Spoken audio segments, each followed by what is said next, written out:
Jordan Hill of Dogs 247. We talked to you a couple weeks ago in Birmingham. Just how much progress have you seen just since then to now? We've made a significant jump offensively to go from incredibly challenged to somewhat challenged. Got a little bit better there. We were a little bit ahead defensively early in practice. You guys embraced that side. We spent a little more time on that side as a staff. It's all part of it, just going through these processes, right, and trying to figure out on a daily basis where to plug holes and where you put points of emphasis daily and weekly. The past week or so, we've made a jump offensively. Jed May with UGAsports.com. Just in your mind, what would necessarily constitute a successful exhibition tomorrow night? Growth more than anything. Let's just get better. Let's be connected. Culture is a word we all beat up as coaches, right? You know, and it's action. You know, in terms of how we define it as a staff, and you want to see guys helping each other up off the floor and celebrating winning plays, being happy for one another. Evaluating body language coming off the court. Coach, why'd I come out? He came out because we subbed you out. You know, we're trying to be the best team we can be. Whether the guy off the bench goes in as the 6th man, as the 10th man, how does he handle that? How do we handle who gets what type of shot? You know, we culture is really important. Playing for one another, the connection, of course. Offensive and defensive execution is obviously really important, but we got to take it with a grain of salt, being in front of the fans for the first time. But hopefully, going back to that growth word, we do get a little bit better, both offensively and defensively tomorrow. Coach Wade Langston with the Lakewood Pony News. How does having guys in their first year like Braylon Bridges and Jalen Ingram kind of help you establish this culture here? Well, it helps to have a better understanding of last year's culture, you know, and some of those guys were new last. There hasn't been a bunch of guys, obviously, that have been here a few years, and then we've got a bunch of first-year guys in addition. But just to have a sense of what you know Braylon's been through, and Cario and Jackson and these guys, gives you a good starting point. But you know we've got 14 guys on the roster that have not experienced winning at this level and being a significant piece of winning at this level, and so it's very much a growth process for this team, and it's going to take a little time, and there's going to be some steps involved. Mark Weiser, Athens Banner Herald. What kind of evaluation tool was the scrimmage, I guess you had against UCF, maybe in Savannah? It may be not allowed to secret. It was really secret. Can't talk about that? Right. We struggled offensively, you know, and going back to the initial question. We learned a lot about ourselves in terms of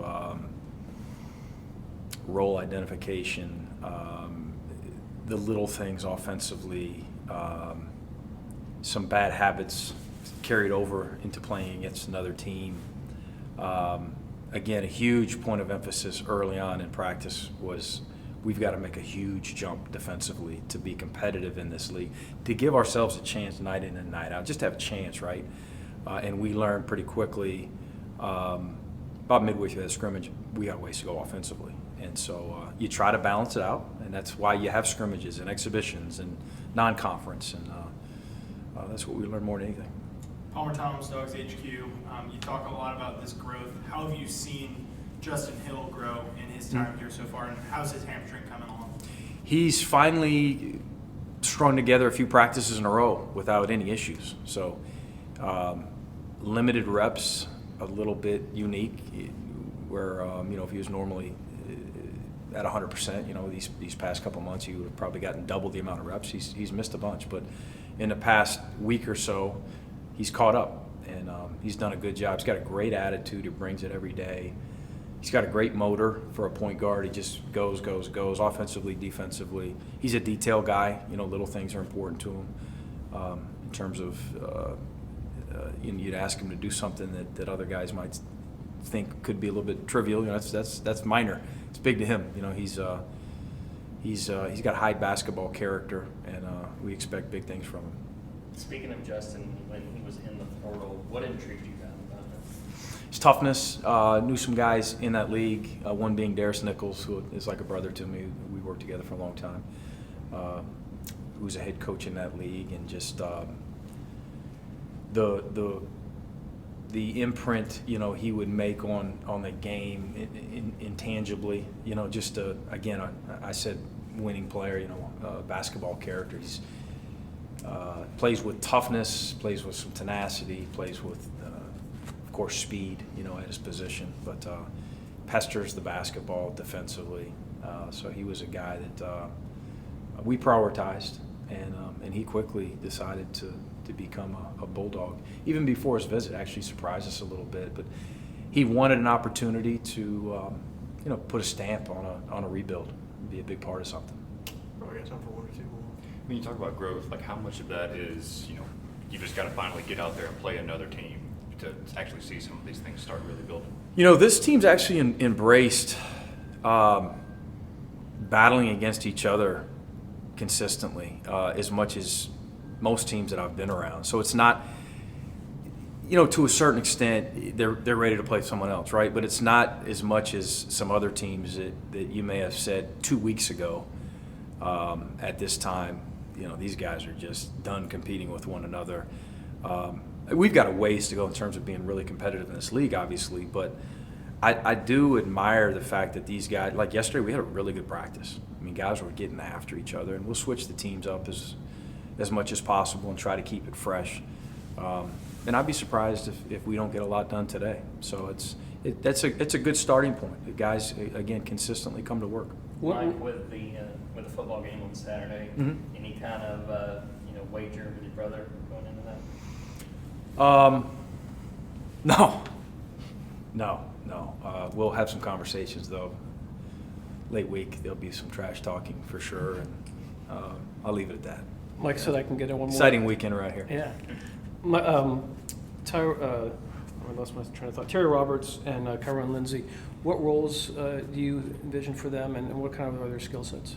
Kyron Lindsey he's a unique player, especially offensively. He's I don't know if he's been diagnosed, but he's got to be ambidextrous. His ability to use either hand. He's a lefty who's got just as a good of an ability in the paint to finish with his right hand. He's got some of these junk shots that he just throws stuff up. He's got great touch, and he's one of these guys that a lot of stuff he throws up on the rim finds a way to go in. He's just got a nose to score it. Kind of got some old man throwback stuff to him that's kind of hard to teach. He's just instinctually a good scorer, especially 15 feet and in, driving it, even getting other guys shots. Terry Roberts, tenacious competitor. He's got a ways to go, just like Kyron, in terms of maxing out and becoming the best players that they can be. But Terry, that's where it starts with him, is his level of competitiveness. He's great defensively on the ball, got to continue to develop off of the ball. Can make some shots, can score a little bit, but offensively his greatest attribute right now is probably directing traffic and making guys around him better. I said ambidextrous a couple times with Kyron. Terry's a really good left-handed passer. He's a good right-handed passer. Obviously, he's a strong right-handed guy, but passes it equally as well with both hands, and makes guys around him better. Thank you, Coach. Thanks, Mike. Yes, Coach. Thank you, guys. Drop the water in here somewhere. Good job.